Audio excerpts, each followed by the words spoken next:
Oh, yay, we're live. Do you think they're ready for some stories? Yeah.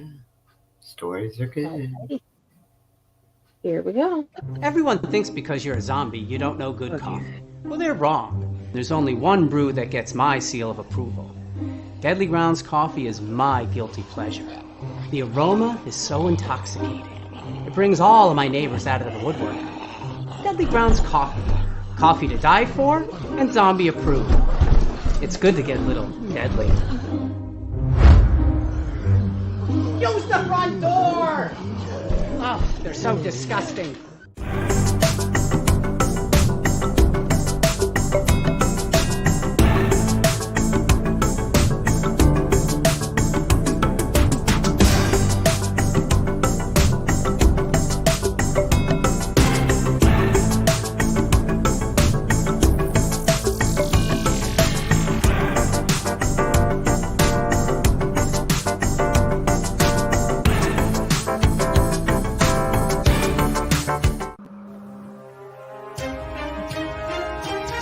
The Dorkening and all affiliated shows are not intended for anyone under the age of 18.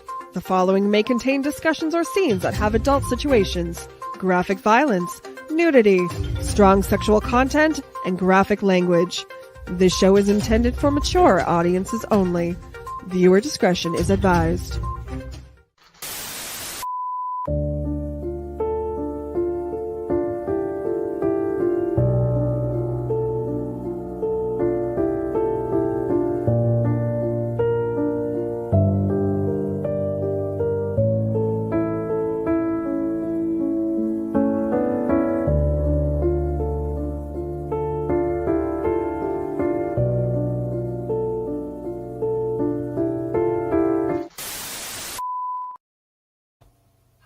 Hello, hello, hello.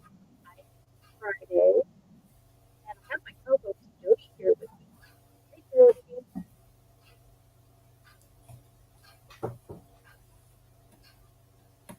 Are you there? Now I am. I was about to text you. I couldn't hear you. Okay, can you hear me now?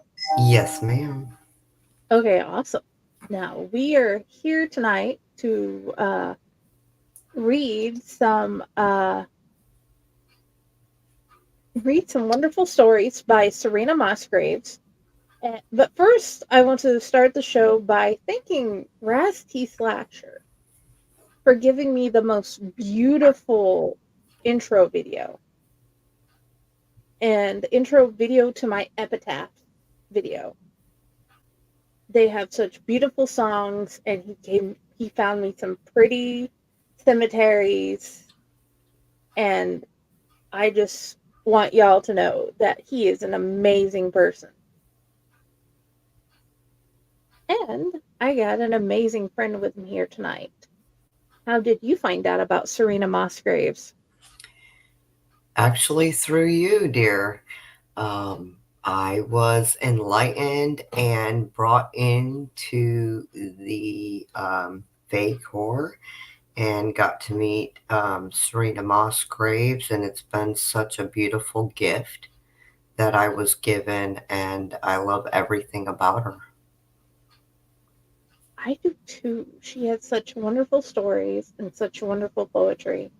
And Yes. tonight, we're going to celebrate her and thank her by reading a couple of her short stories apiece that are our favorites. And hopefully, you guys will enjoy them as much as we do. But we're going to make it easy in case you you want to skip through the video to separate the stories. We're going to change the beautiful gardens. This is going to be my garden and her garden. That way you can speed through and find the different stories easier by visual. Because it'll be helpful later. At least I hope it will. I think it will. So, how have you read the ones you're reading tonight before? I have. What Recently. made you choose them? Mainly because I enjoyed them so much. I mean, if I could, I'd sit and read her whole book, but you know, I just I love everything she writes. So it's just the two that spoke to me today the most, and so that's why I chose them. Okay. I chose one of them because how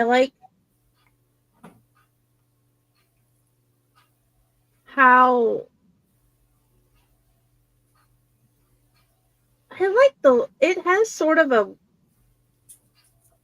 one of them I have the ATM one, VTM one. I've never read a story from that particular point of view of a creature like that.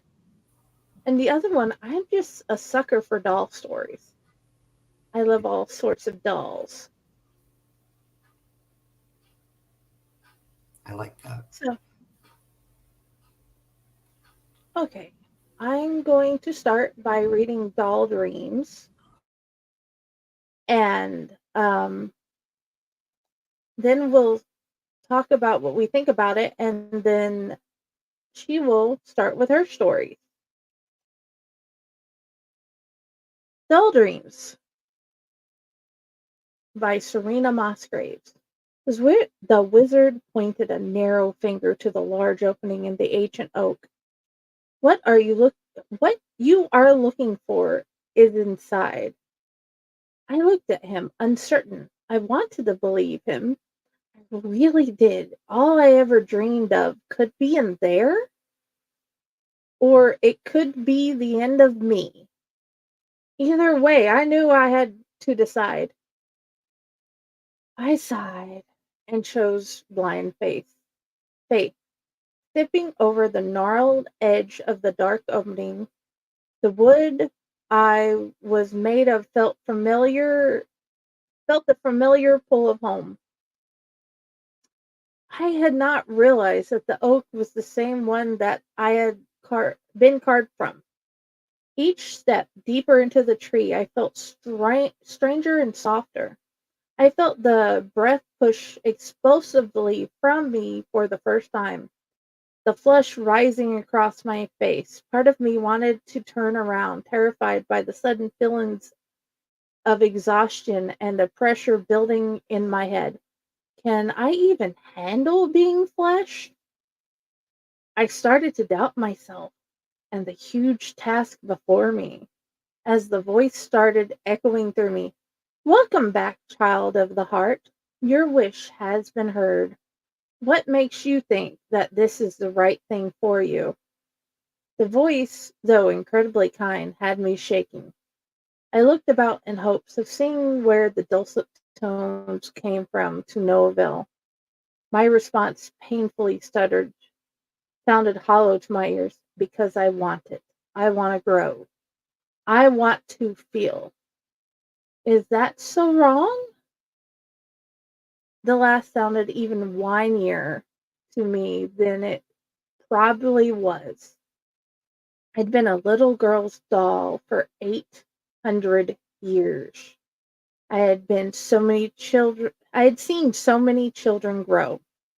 I wanted to be a girl more than I could even explain. The complexity was more than I could say. It was a heartstream since before I had a heart. The oak sighed. The voice rang out through the woods of the oak and rattled my senses. Fair goes, little one, but be aware. Girls age when toys do not. May you not regret the dreams received. I knew that I would never hear that voice again. I had my dream. I was no longer made of oak.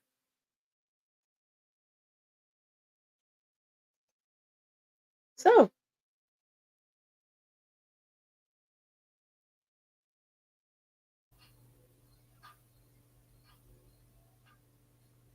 is it worth it being made of flesh?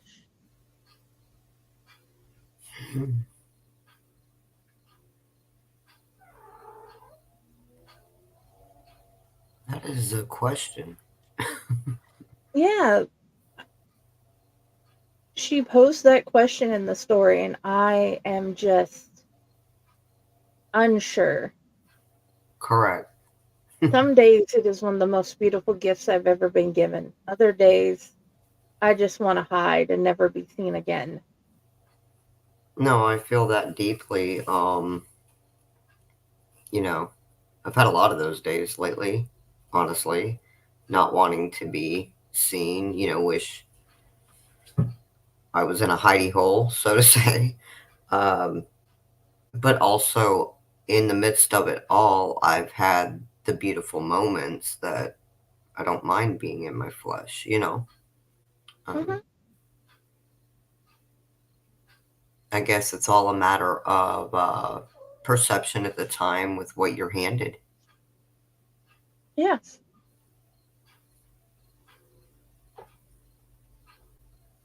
Are you ready to read? I am. I am. I So can't wait I to hear. I am going to be reading one of my favorites, which is Campfire Creepy by Serena Musgraves. Gathered around the campfire, the children begin to tell stories. Patty decided to scare everyone and waited for quiet before saying, Harvey is nearly home. The walls echo this nightly. Not sure who Harvey is, nor why I should care. But for the last week, that has been like clockwork echoing through the house that I just bought. Harvey is nearly home. I should have questioned why the house was so cheap. I paid for what felt like a steal. Could Harvey have owned it before? Harvey is nearly home, always at midnight. Just as I start to believe it's all in my head, I'm not usually the sort taken to over imaginative flights. Still, I have recorded it. The recordings never seem as creepy as the sounds in person. It is nothing on the recording but static. It is so loud in person. Harvey is nearly home. It creeps me out, I tell you. Who is Harvey? And why should I care? But it matters. Others have heard it. Harvey is nearly home. Harvey will be here soon. So much more because others have heard it. I invited a friend. Midnight, a couple of days ago, my friend heard about Harvey and was gone the next morning. Nowhere to be found. They refused to answer their phone for me. I've been calling nonstop, hoping that they will answer. I dread finding their bodies if I am wrong. Harvey is nearly home. Harvey will be here soon. I find I am too afraid to tell anyone else. So if tomorrow I am gone, Harvey came home.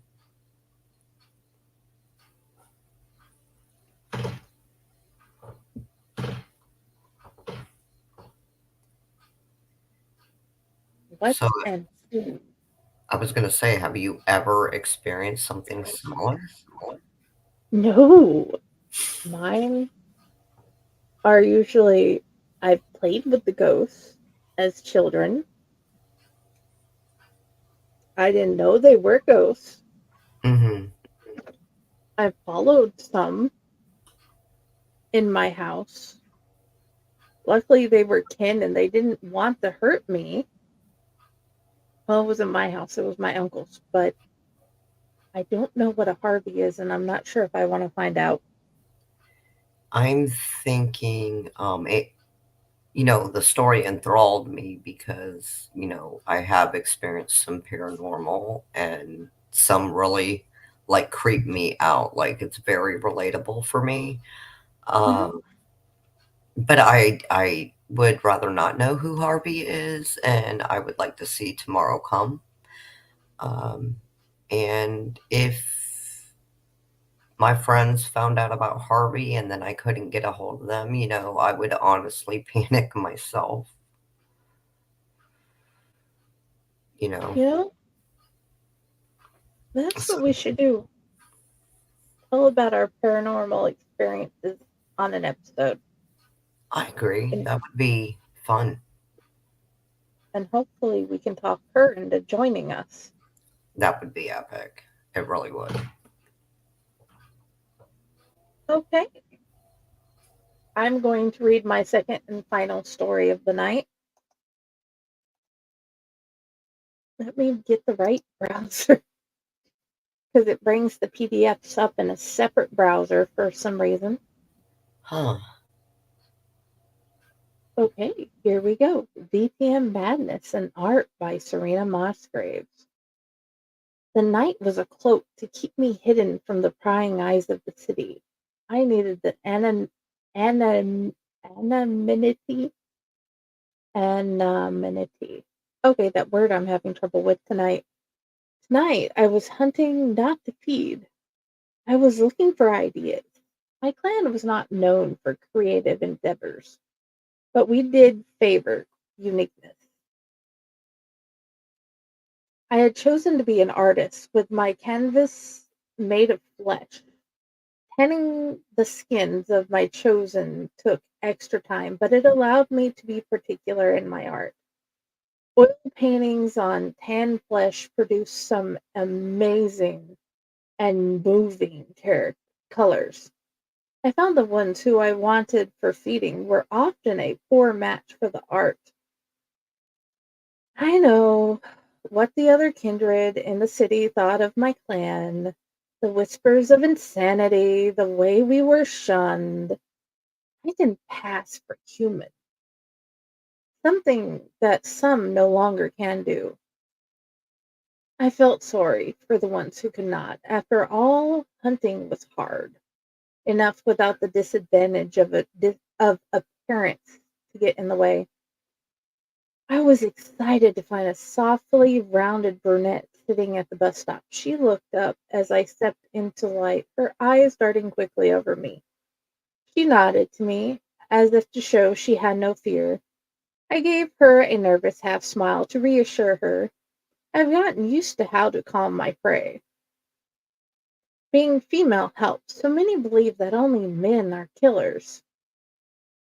She had a sweetly peppermint scent, and though she was heavily layered in clothing meant to hide her body, she was softly pretty in both build and face.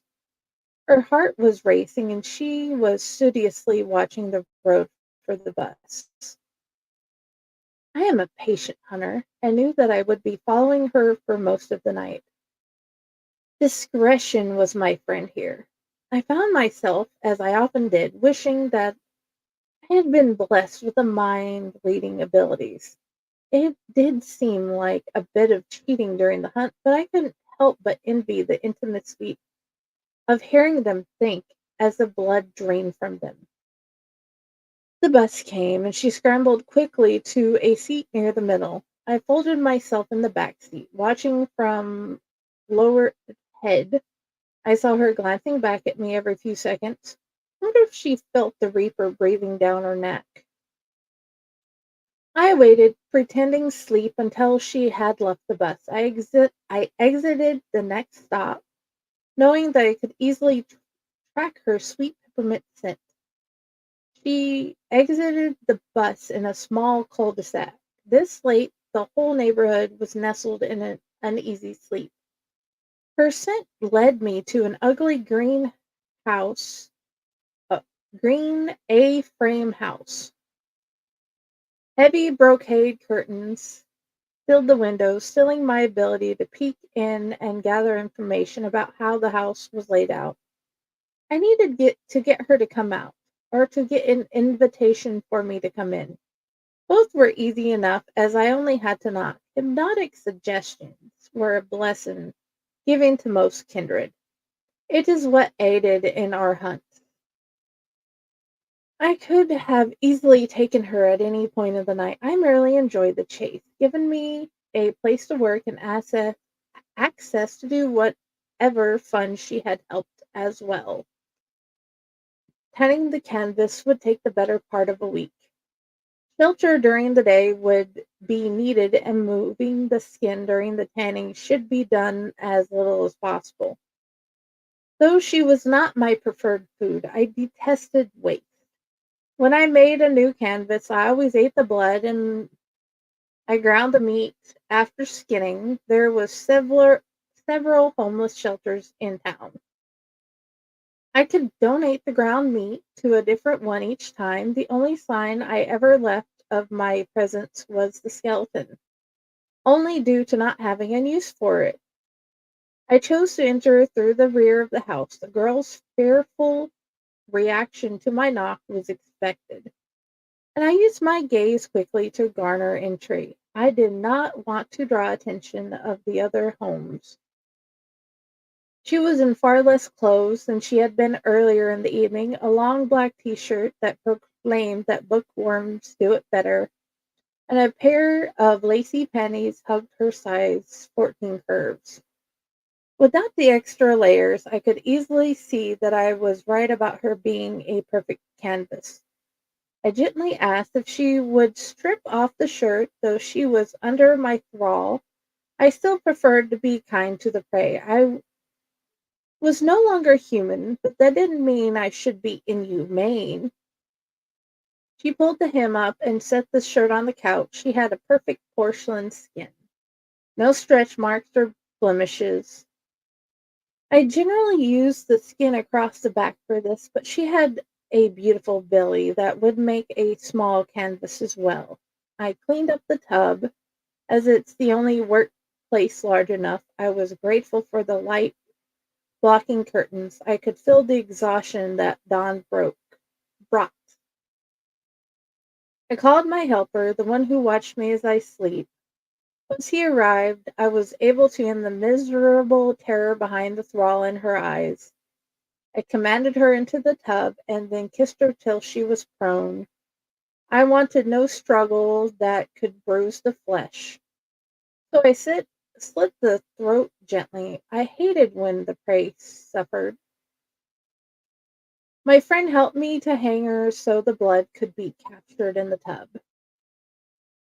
As he shooed me off to slumber, once again I felt gratitude for him and his unwavering commitment to me. He was my closest friend before I was reborn. He has been my salvation since. We of the night are vulnerable during the day. I always wake disorientated. There is no commonality to my life. I have no permanent location as my home. That meant a few moments of true fear each night. Routine helped. Feed first. My friend added the anticoagulant after I went to sleep, so the tub was cold but still nicely fluid.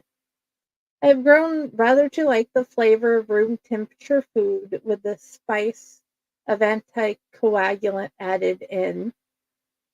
Then to crafting simple cuts, keeping the flesh as blemish free as possible. I prefer square canvas when I can. The back always is the best for this, easiest to spread across the pretty wooden frame.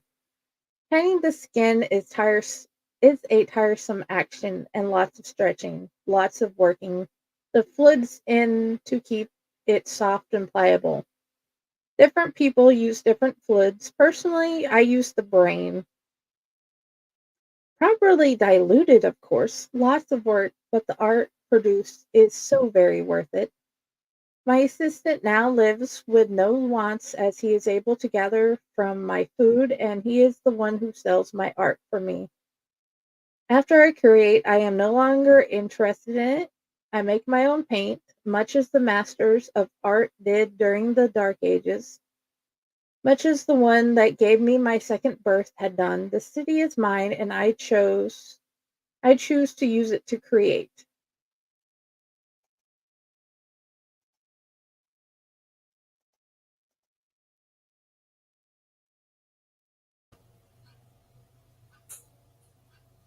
Hi. Mhm. I really enjoyed that. So, have you read about any creatures like that before? Not in depth like that. Besides, from Serena. I really like the way um like how detailed it was. I could see it. You know what I mean? Hmm. And I She's love that. very good at that. Yes. Okay. Yes, I'm not sure which type of creature she is. I just know that it's a very beautiful, descriptive horror story that is like, wow. Mm-hmm. Okay, guys, we are going to have a short ad break because we like to pay the bills. You in about 3 minutes.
Greetings and shabebans. We are the Retro Reductopus Cephala Podcast, a long-form bi-weekly show that celebrates all the things that made growing up awesome. Well, that sounds good, but I don't know what all those words mean. I think what Parasite Steve's trying to say is that on Retro Redoctopus, we explore a range of retro goodness, from toys, video games, and movies, to cartoons, and even snacks and school lunches. Oh. And we do it all with a positive spin, a slew of killer guests, and some very adult language. And you know what else is cool? No. This crazy show is part of the Door King Podcast Network with new episodes every Tentacle Tuesday. What's that? And if waiting 2 weeks for a new episode gives you a sad, know that we drop bonus episodes all the time, like the off-format Crow's Nest and an interview series we call The Brig.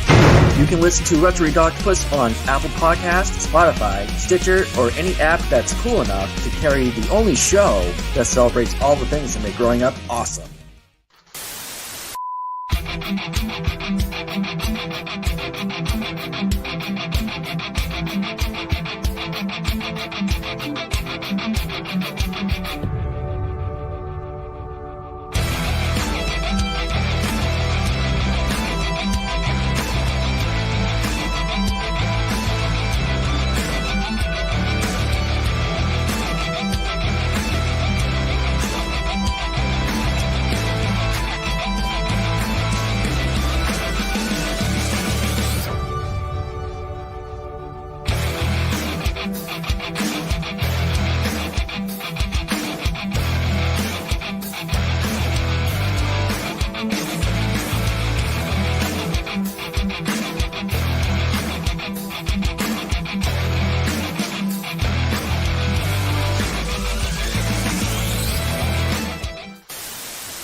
Hello and welcome back. I totally agree. It is so easy to immerse yourself in a Serena story. She just makes it so vivid, like you're actually there. Yes. And I think that's the wonderful part of her writings that I love the most. You know, how she's able to connect all that and just make you go all in, you know? Oh yeah, hiding. That's one of the things I have loved. Hiding in her poetry, hiding in her worlds, or going back and to re-listen to her reading to us. That's always wonderful too. Mm-hmm. And I love how you can tell she pours every ounce of passion about her writings into her writings. Yes. That she is definitely full of passion. I Mm-hmm. definitely agree. So, my dear, are you ready for your last story of the night? I am. So, my second and last story tonight is going to be Dreams Become Nightmares by Serena Musgraves. James woke to hearing his wife singing a sweet lullaby to their daughter. He couldn't help thinking that usually Laura was too busy to take the time. He marveled at the beautiful alto she had. Quietly, he slipped from their bed. He wanted to see the moment without disturbing it. The lullaby she had chosen, not one he had ever heard before. Incredibly sweet, it spoke about the fairies taking away an abused child. It spoke of love and gentleness. Whisking the child to safety, the fairies could keep her safe. Sleep softly, little one. Sleep until the morning comes. Sweet baby, worry none. Tatiana, the fairy queen, here does come. Child forgotten, child living life so hard. The fairies will protect you from here on. Sleep softly, little one. Sleep until the morning comes. From here until your life is done, Tatiana's care will keep you young. The baby's room was closer to the stairs. He kept the house spotless so the floor was soft on his feet as he padded across to the open door of their daughter's room. Caleb was not quite 6 months old. His job was able to be worked from home, so he was here all of the time. Lara worked for a busy firm and was gone more than not. James was grateful to find the door cracked so that he could see in. The house had been Lara's dream, the baby his. At one point, he had thought that they could share the dreams. Minor fighting in the last 6 months had occurred as Lara accused him of loving Kayla more than her. James mostly wrote it off as frustration from work and exhaustion. So to hear Lara singing a lullaby was so sweet and a relief that he really did not want to disturb it. He could hear Kayla gently cooing her in her mother's arms. He peeked in shyly, revealing the beautiful long brown hair of his wife as she was sitting in the rocking chair. The chair had been in her family since the Revolutionary War. Honestly, it creeped him out. Lara loved it, said that she felt loved when she sat in it. Lara claimed that the women in her family had always loved their babies there. He worried sometimes that Lara did not love Kayla. To hear her sing such a lovely song warmed his heart a bit. He wanted to clear the air. He wished he knew how to undo the arguments. Just as James considered going in to talk to Lara, there was a knock at the front door. Not wanting the moment to be disturbed, he hurried down to answer the door. He opened it to find three men, two in police uniform and one in a suit. They started telling him how sorry they were for his loss and how Lara had died in an accident that morning. He denied their condolences. It couldn't be true. She was singing in the nursery. The lead policeman, the man in the suit, told him it had been verified that the facts did not lie. Time stopped. James could no longer hear the singing. He knew that he had to check. James turned and ran back to the nursery, only to find it empty.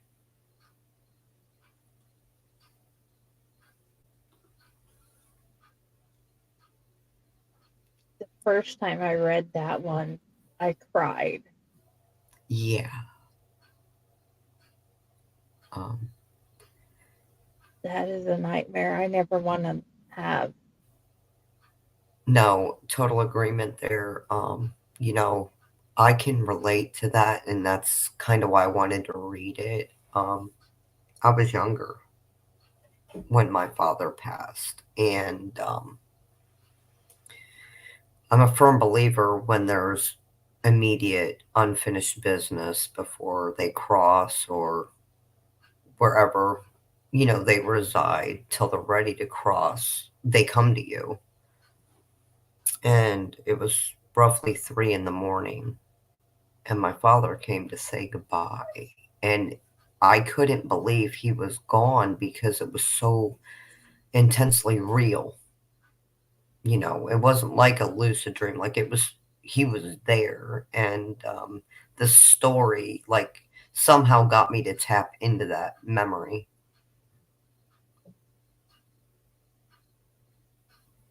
Mine had been when I was 17, and due to how many brain surgeries he had, Mm-hmm. the last seizure was his last anything. Right.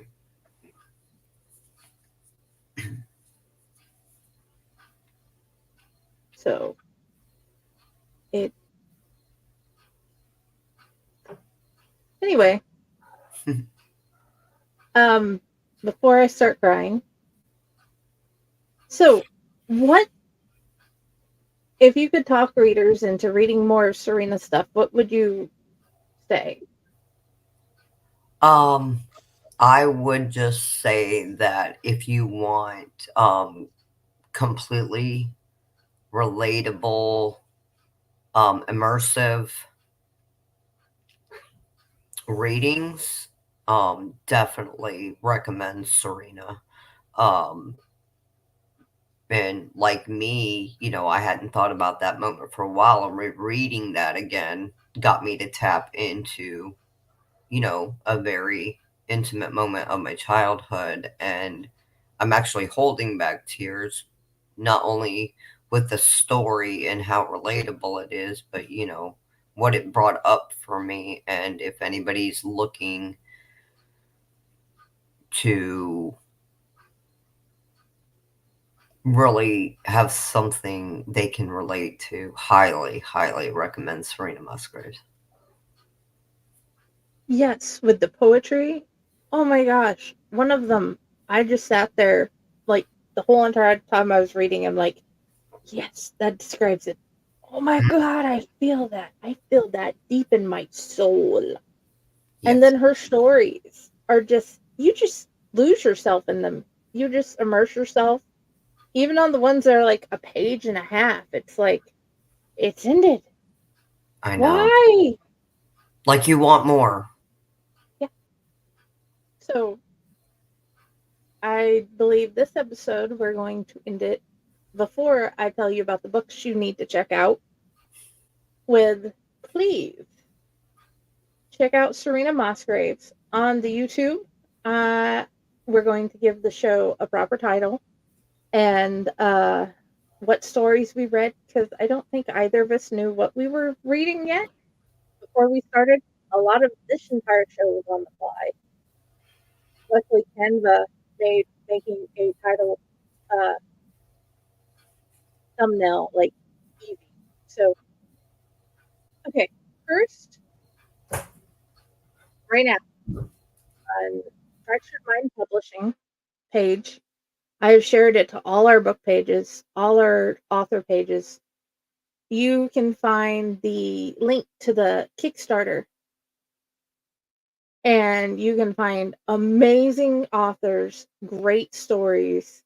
Even my nursey mother-in-law is like, oh, yes, this is such a great book. So definitely, I love the book. I love the authors. They are amazing.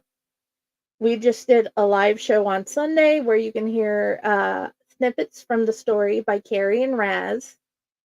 So please go check it out because you need one of these, or you need they have a paperback version and a cloth hardback version.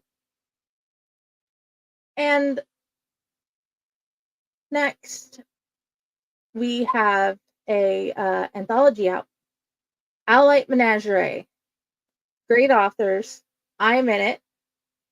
I have other friends in it: Raz, Stephen Sampson, Carrie, James, Ron, a lot of our favorite friends who read are in it, and all of the proceeds go to the Pro Literacy Foundation for the first year. So buy the story, get a great book, and help us help others with learning how to read and gain the success they deserve. And I would like to thank you, Jody, for being here. Where do you want people to find you? Well, first of all, thank you for having me. And if anybody would like, you can always find me on Facebook under Jody May. You can find me at Nail the Rainbow, which is a private group where we do a lot of fun things. You can find me at Jody's Odyssey Corner very soon. We are revamping. TikTok, Rebel Angel 66, and Instagram's same handle. That is awesome. And you can find me here at the Owl Light Network, and you can find me at Faypor.